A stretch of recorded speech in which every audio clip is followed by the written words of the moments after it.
the next section that we want to look at is here. You can go ahead and edit this section, or you can just remove them.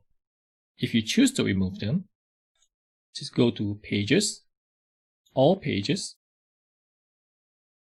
go to My Front Page, click Edit,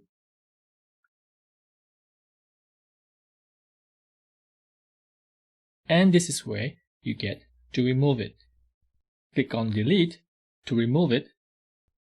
If you choose to want to edit this row here, click on this text edit,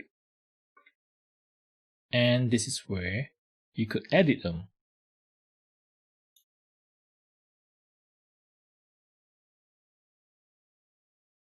If you want to remove it, just mouse over this icon here and select Delete Row. Then click Update. Refresh, and immediately the row disappears.